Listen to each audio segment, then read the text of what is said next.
તો હેલો મિત્રો, નવા વિડીયોમાં તમારું સ્વાગત છે। તમને બધા લોકોને ખબર છે કે હાલ સોશિયલ મીડિયાની અંદર વિડીયો તમે જોયા હશે રાજુભાઈ કરપડાના।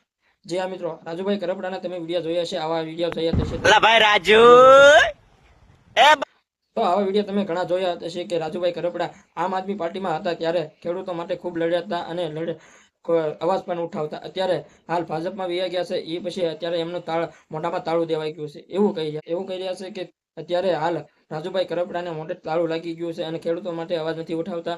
અને ખેડૂતો અત્યારે રાજુભાઈ કરપડાને ઘણી આવા વિડીયો તમે ખેડૂતોના વિડીયો તમે આવા વિડીયો રાજુભાઈ કરપડા વિશે જોયા હશે કે રાજુભાઈ કરપડા આમ આદમી પાર્ટીમાં હતા અને ભાજપમાં ગયા, એ પછી ખેડૂતોનો અવાજ કેમ નથી ઉઠાવતા અને ખેડૂતો માટે કેમ નથી બોલતા।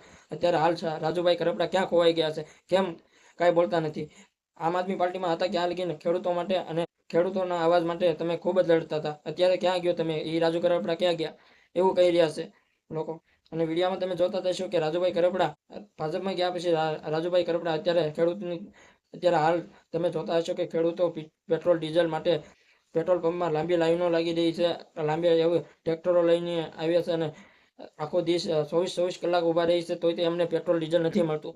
હાલ તમે લોકો જાણતા હશો ગુજરાતમાં પેટ્રોલ ડીઝલની એટલી તંગી છે અને એટલે તંગી છે, તમને બધા લોકોને ખબર છે। ખેડૂતની વેદના તમે જોતા જશો કે હાલ સોશિયલ મીડિયાની અંદર એવા વિડીયો આવતા જશે કે અમારી ખેડૂતો એવા બોલતા હશે કે અમારી વાવણીની સિઝન આવી રહી છે, નજીક આવતી રહી છે અને અમે કાંઈ નથી કરતા, 10 લીટરથી વધારે પેટ્રોલ અમને આપી નથી રહ્યા પેટ્રોલવાળા, અને અમારે શું કરવું છે?